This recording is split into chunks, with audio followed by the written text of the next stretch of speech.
Hey guys, Chris Morrell, Revolutionary Canine. In this video, we're going to talk about conditioning, but more specifically, collar conditioning.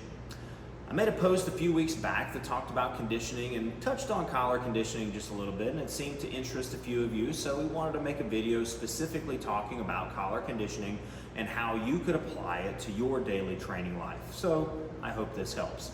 In front of me, I have a few different collars. I'm going to explain each collar, name them, and then talk to a little bit about what we use them for. I'm not going to go into a lot of great detail, but just kind of give you the overview so you can understand where we're going with this. Over here we have our tracking harness. Now the tracking harness is, what it's named for, tracking. We only use the harness when we are tracking. So the dog essentially starts to become conditioned to understand every time that he or she puts a harness on that we are actually tracking. This is just a basic nylon slip lead. We like to use these personally for the first few days that the dog is here with us, so we can start to build a bond. We can start to charge our marker. We can start to get the dog to understand what the clicker means. It's very nice to take dogs out on walks to bond with them and to allow for them to go potty and use the bathroom without the fear of the collar actually slipping off their head, because this thing does tighten down a little bit when pressure is applied, so that works out very well. Up next we have our prong collar. The prong collar is used for obedience purposes. It's used to apply pressure or a correction, if need be, to the dog when you're doing obedience type stuff, right? Also, just kind of fun fact, the prong collar is used more like a spurring of a horse, if you will. So in other words, if you're dealing with a very lazy dog, very lackadaisical dog, that right there may be able to aid the dog to be a little bit more poppy. But we're not talking about training necessarily, but talking more about conditioning. Up next we have our flat collar. Some people may call this a pull collar because it allows for the dog to pull. We use the pull collar a lot during detection and during bite work. So that's usually the time you'll see a pull collar on our dog. The next collar that we have is called a fur saver. The fur saver is much like the nylon slip lead or a choke chain, except it has longer links to it. And how it got its name, ironically enough, and a lot of people don't know this, but the choke chain has very small links to it. Okay, and if you've ever seen a choke chain, you know what I'm talking about, but you may not know how it was designed to be used. The choke chain actually allows for the dog's fur to go in between those little links, so every time you pull that choke chain, if you pull it quick enough, it actually pulls the dog's hair a little bit, and that's the correction. The correction is not the choking apparatus or the aspect of things, how it's named, it's actually pulling the hair out of the dog's neck. So how this got the name fur saver is because it has longer links where the dog's hair can go through those links and not get pulled out, so it saves the fur. It's the fur saver. Lastly, we have our e-collar system. The e-collar system, pretty self-explanatory. We use electricity to communicate with the dog, whether we're doing this to speed up what the dog is doing as the go or the gas pedal, as we like to say sometimes, or we want the dog to understand that we want to correct that behavior, we want to stop that behavior, so we're using it as the brake. All the different collars that we'll be talking about today. So real quick, let's go over conditioning in general, and I think that'll make a lot of sense to you. Those of you that have dogs that you take on walks daily, if you keep the leash by the door, how many of you, every time you go to the door and grab the leash, the dog almost beats you there, right? Because the dog is super excited about going on a walk. Well, the cue and the conditioning happens when every time you grab that leash, you hook the dog to the leash by the collar, and then you go on a walk. If you do this every single time the same way, this is being conditioned. The dog is being conditioned. This is a cue. You'll hear me say that a lot as well. This is cueing the dog to, hey, we're going to go get on a walk, okay? And if the dog is excited about the walk, then you'll see a very excited dog. That dog has been properly conditioned to every time I grab the leash, he gets excited, he meets me at the door, we go on a walk. No questions asked. That is because repetition, repetition, repetition. Same thing holds true with the tracking harness. If every time I put this harness on my dog, we go tracking, the dog knows when the harness comes out, we go tracking. What I'm telling my dog is, I don't want you to walk in a heel position. I actually want you to get out 30 feet away from me, smell the ground, and pull me to where we're supposed to be going. That's the tracking harness.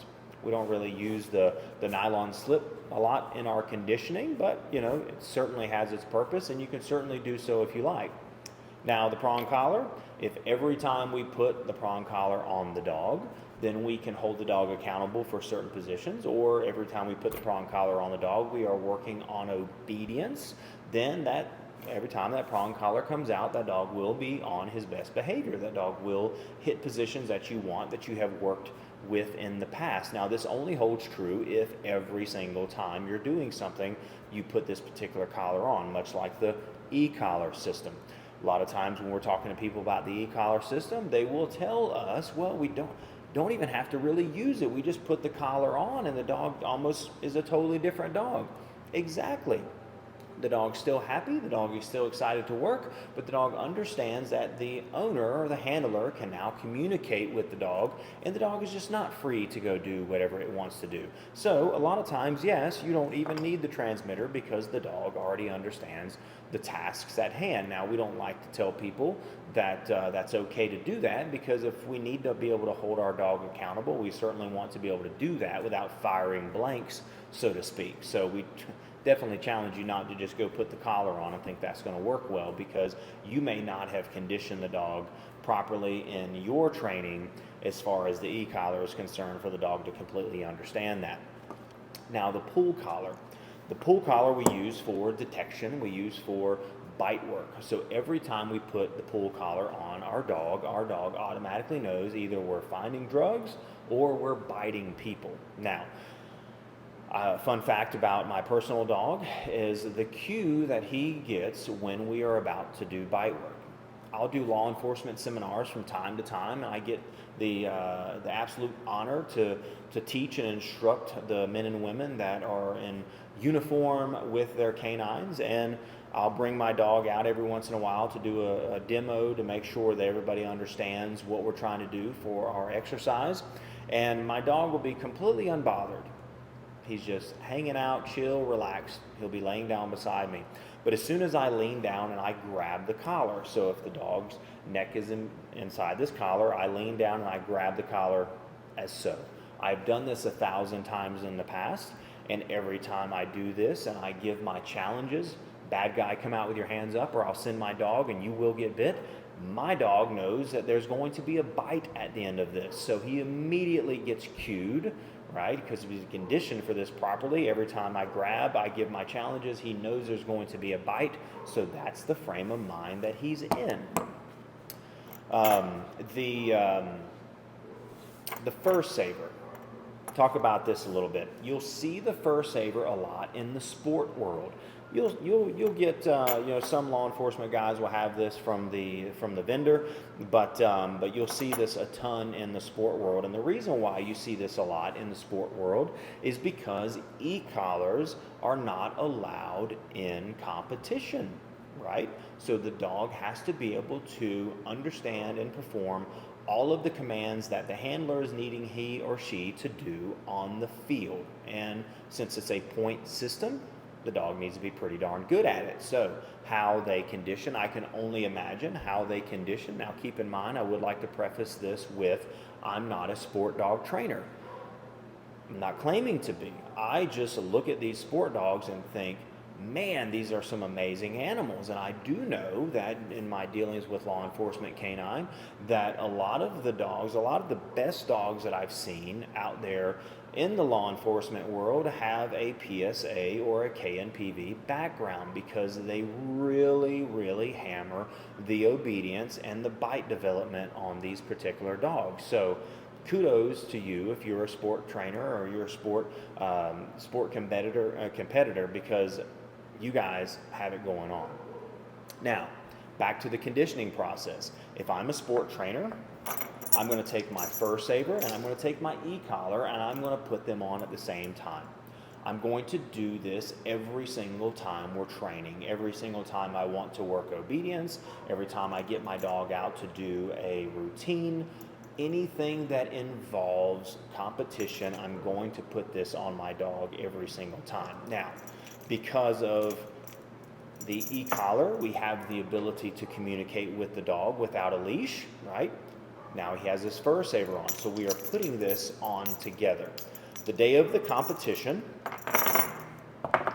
since we cannot use our e-collar, we go to our dog. Everything is set up the exact same as a training day. We get our dog out of the crate. We slide the fur saver over in the same method, in the same way that we do on training days. We then immediately take our dog out to the field and we do our routine. The dog performs a routine perfectly as if he had an e-collar on, because he's been conditioned properly to understand that the fur saver, when the fur saver goes on, I am performing a routine. Now, I'm saying I'm just a dog trainer, but again, I'm not a sport dog trainer, but watching these individuals that compete in sports, this is kind of what I've come up with. If you're a sport dog trainer and this is completely incorrect, please call me out on it. I'm totally fine with that as well. But just wanted to talk a little bit about collar conditioning. So if you want to start to play around with this, I challenge you to only use a specific collar when you're doing specific applications. And I promise you, you will get better results from this. Sometimes we'll go to law enforcement seminars and I'll see handlers running a prong collar on their dog when they're doing detection. I don't agree with this. Usually I'll just ask them why, and sometimes they have an answer, sometimes they don't. Sometimes they just have, well, I mean, I don't have another collar, or that's just how the vendor had me do it, or how, my trainer has us do it, but there's really no explanation why. I'm going to tell you why I don't suggest doing this. So the prong collar is used in obedience. When I put a prong collar on my dog, I want my dog to walk in a nice little heel position. I don't need the dog pulling me. I don't need the dog doing a lot of thinking for himself. I need the dog looking at me for guidance. Well, now let's say I'm going to ask that same dog to go away from me and search a room. You see where the conflict can be. You see where we're now mucking up the waters just a little bit.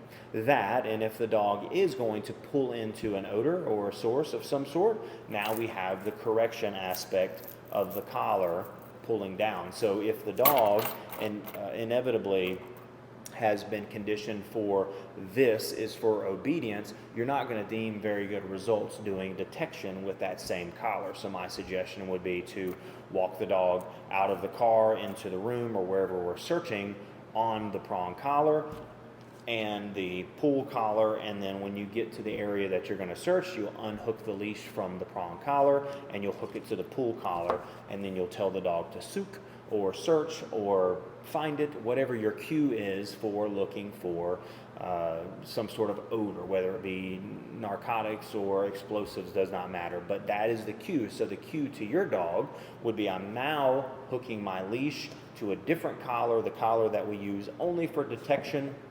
That is the uniform we're putting on at the moment, and I promise you that you'll deem better results, or you'll yield better results from doing that. So give that a shot.